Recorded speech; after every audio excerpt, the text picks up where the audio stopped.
I've learned to live, I've learned to love my life. I've learned to enjoy all my time. Nothing's gonna stop this joy from me. Hi there, welcome back. So we are talking with our guests, Christopher and Michelle, and they are actually responsible for homeschooling their two sons, and they do it together, joint effort, and we're going to talk to them a little bit about that and what that has been like in terms of success for their children. So welcome, Christopher and Michelle. Thank you. Thank you for having us. Alrighty, so homeschooling, this is a venture that many people think about, but never actually do. Mm-hmm. So was this always the plan for the both of you? Pretty much. Yeah, I think so. Yeah. You want to go first? No, go ahead. I think we kind of started our journey in personal development and self-discovery like 10, 15 years ago. And when we got married, we knew we wanted to travel. We knew we wanted to have a very specific life experience with our family. And so that's why we chose to homeschool. Fair enough. Yeah. And your reasons, you have other reasons. What? For homeschooling? Yeah. Well, just... we both were educated through the traditional government-run homeschool system, and when we finished, we just felt like the things that we learned in school weren't necessarily the things needed to become successful in the 21st century. Right. Mm-hmm. So it's an industrial age, education system. It doesn't really apply, and you could see it all over the world. I mean, the traditional schooling education is failing. Right. North America, Greece, all over Europe. It's just the things that we need to learn, we want to teach our kids. We know that they're not going to get that in traditional schooling. Okay. Exactly. Now, you both have careers, so you both work. You both have thriving businesses. Actually, how do you find the time to homeschool? That seems like an oxymoron. People that normally have businesses we see on TV, they're all running all over the place. How do you find time to do the homeschooling and balance that life? Well, it's a combined effort. I think we both partner really well together. We're both self-employed. I'm an ontological coach and a speaker and producer and writer and all that. And Chris is in real estate. Yeah. So it was also our choice. So we chose to homeschool, and we're also choosing the careers that allow us to be able to homeschool as well. So in real estate, as a mortgage agent and as an investor, I can do everything from home. Huh. Yeah. That works out. Yeah, so obviously we really schedule it around working together and our schedules. Yeah. Oh, fair enough. With the homeschooling, when you got started, how did you feel you had to structure the day with the kids? How did that sort of evolve for you? It's really evolved so far. I will tell you that. It's evolved a lot since we first started. Because there's a lot of components that we bring into the picture. So we do have the traditional schooling, which we actually sit down and it's kind of like not really a classroom setting, but we actually use books and different curriculum. Right. But then we also do a lot of field trips. We get together with our friends and family and relatives, and we go apple picking, go to the zoo, aquarium.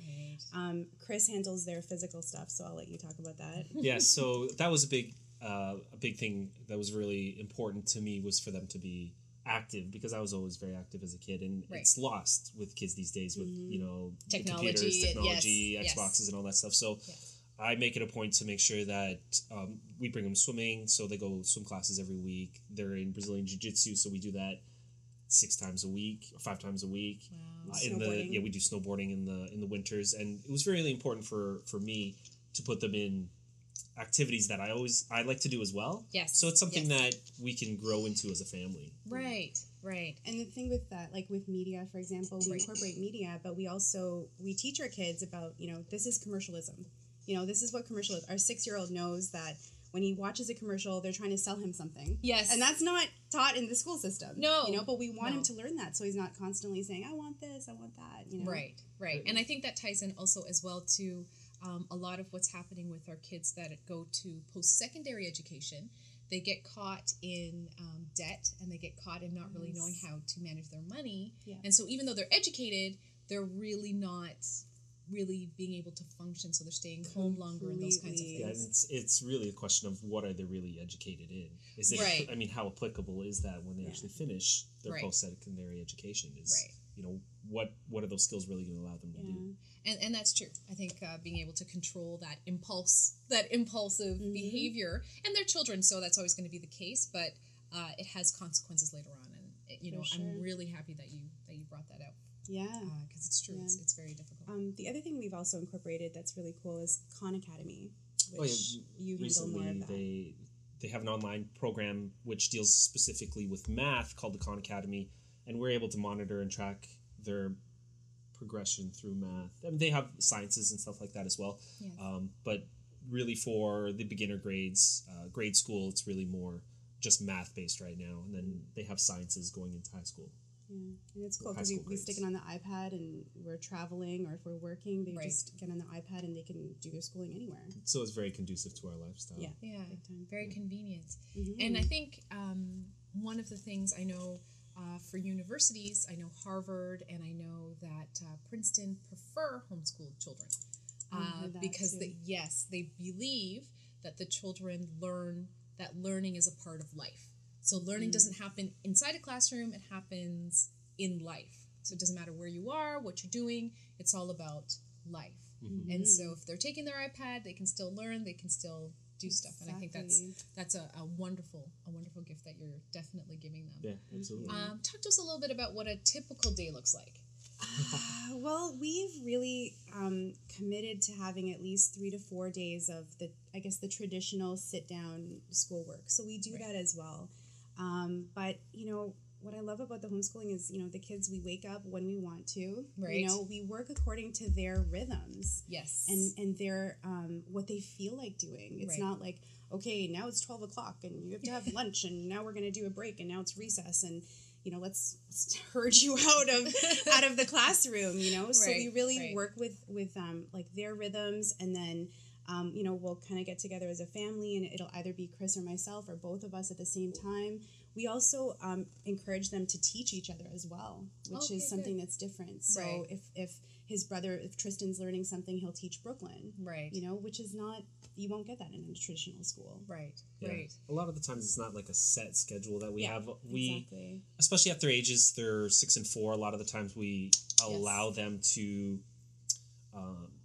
learn what they're interested in. So if they have an interest, we like to fuel that interest, and we incorporate the learning into whatever their interests are. Right, right. And I think that's, again, very important.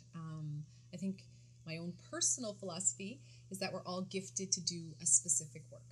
Yes. Some of us are bakers, some of us actually cook, some of us build structures, some of us do the lighting. Mm-hmm.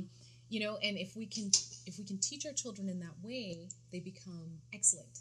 Yes. When we sort of retard that growth is when we're teaching them, they are meant to be an architect, and now we're teaching them, how to bake. We hinder their growth. So I definitely can appreciate and understand that sort of that line of thinking. Mm-hmm. And when you talk to educators or when you talk to very successful people, they will always tell you, do what you're good at. Yeah. Do what you're good at. Follow your bliss. Follow your bliss. Right? And if you can be educated in that, how much further can you be? How much more powerful can you be? And knowing that, and also having them know that we're supporting them in their bliss. Right, exactly. Yeah. Now, I have a question. And I think this is a question for a lot of parents, because I have children too. Do you get sick and tired of your children? Because honestly, I don't know that I have the patience to go through homeschooling with my kids. So do you find that it can be burdensome? Do you ever get that?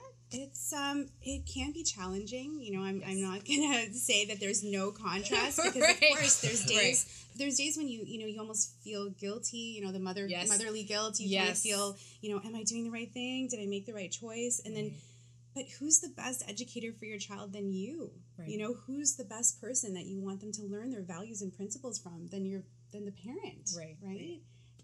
So that kind of balances me out to not stress about it so much. I'm going to say absolutely. There are times absolutely where, the kids, I mean, you're so funny. We work from home, we educate from home, we, we're with the kids. I mean, as parents, we're with the kids longer than anybody. Yeah. Right? It's not like a traditional school where we send them off and they're with the teacher and they're with other kids we don't know for 7-8 hours a day. They were with us 24 hours a day. So absolutely there are times where Yeah, of course. yeah, you need to go to your mommy, but we also have a very tremendous good support system. Yeah. Okay. Yeah. You know, brothers, uncles, aunts, grandparents who, Yes. Friends. you know, there are times where, yeah, if we need to take a break, we can take a break, which is very helpful. Yes. It is very definitely. helpful. Yeah. Sort of getting to what you were saying about them being with you 24 hours a day, a lot of concern with homeschooling that people sort of banter about is the fact that the children are not being socialized and that they're sort of home in a cocoon, and then when they get into the real world, they're really not going to be able to socialize effectively. Absolutely. I think it's one of those false premises that people get scared about, of whether their child is going to be socialized properly or not, if they're going to be able to make friends. And you always hear about the nerdy homeschooler, but we really have not had that experience because, again, it's about your commitment to, you know, wanting to have your children in powerful relationships. And so you look for opportunities for that. Yeah, and I also think it goes back to the whole industrial age, old world mentality that homeschool kids in the past, yes, they were from rural communities, so they don't have that socialization. This is 21st century internet. We're in the GTA. Right. And the whole thing about our belief on socialization is if you're a kid and you go to traditional school, you are forced to socialize with these certain other 30 kids, whatever it is, and in the same age. Right? And you don't have a choice of, or you don't, as a parent, you don't have a choice of who those kids are. You don't know who those kids are, what their beliefs are, what their values are, or even who their parents are and what their values are. Right. And when they're in those situations in that class of 30, realistically, they're only going to hang out with 3 or 4 other kids. Right. So at least in the homeschool area, we can choose, or we can, you know, have an influence on the kids that our kids hang out with. We know the parents of the other homeschooled kids, so we understand what their values are, what their beliefs are, and we make sure that they're aligned with ours. Right. And if they're not, then we just don't see them. Yeah. Right. Okay, fair enough. You were talking a little bit about the homeschooling groups that you're a part of. Yeah. And that was new for me. When you said it, I didn't realize that there was a whole community of homeschoolers. It's huge. So talk to me a little bit about that and how you interact with those groups and how those groups influence what you're doing. For sure. Well, we're part of a number of homeschooling groups online, and they send us, you know, every week there's probably 2 or 3 activities that they can do with other homeschool kids. They offer tremendous support, you know, in terms of curriculum and used books and stuff like that. Ideas. And then there's always in the city, there's always activities going on. Like our kids are part of meetups, swimming, and we choose to coordinate a lot of events as well. Like we held a family open house, and we had about 5 families come to the home with their kids, and the kids go off and, you know, they do their crafts and activities, and then the parents kind of get together and just, you know, mastermind and support each other. Wow. Yeah. Wow. And you don't get that in school. No. No, you don't have the opportunity to sit and mastermind with other parents. Yeah. So wow, exactly. that's the beautiful thing about that too is with the kids, they're interacting, going back to the socialization, they're interacting with kids that are older, younger, I mean, across the board, which is, when you talk about socialization, that's more applicable to the real world. Right. When you get out into the workforce, you are going to be forced to deal with people who are older than you. Yes. Different, you know, or younger, or different religions, different nationalities, everything, right? So our kids, they get that, right? With the kids that are at the events that we go to. I have another question for you, and it's around sort of what your next steps are, or what advice you would give to parents that want to homeschool or thinking about homeschooling. What advice would you give to them? Yeah, I get so passionate about this, and I think the biggest thing I would say is, you know, sit down as a family and talk to your children. Let them know what you're hoping for them. Let them know what you want to do, because when you give them the responsibility, they realize, hey, I'm a part of this decision. I get to choose. And then the other thing is just really have a vision for why are you doing it? Are you doing it because of money? Are you doing it because you don't approve of the system, you know, kind of like my husband over here?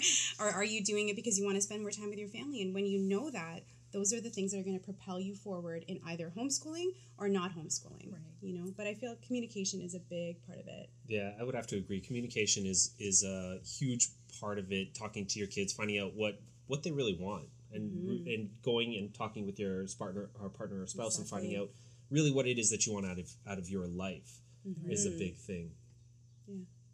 Well, I want to thank you both. It's been really enlightening. Thank you. The topic itself. I want to thank you guys for coming in and sharing your story and really sort of dispelling some of the myths of homeschooling. Absolutely. Again, thank you very much, Chris and Michelle. Thanks. you. I've learned to live. I've learned to love my life. I've learned to enjoy all my time. Nothing's gonna stop this joy from me. Oh, can't you see and love?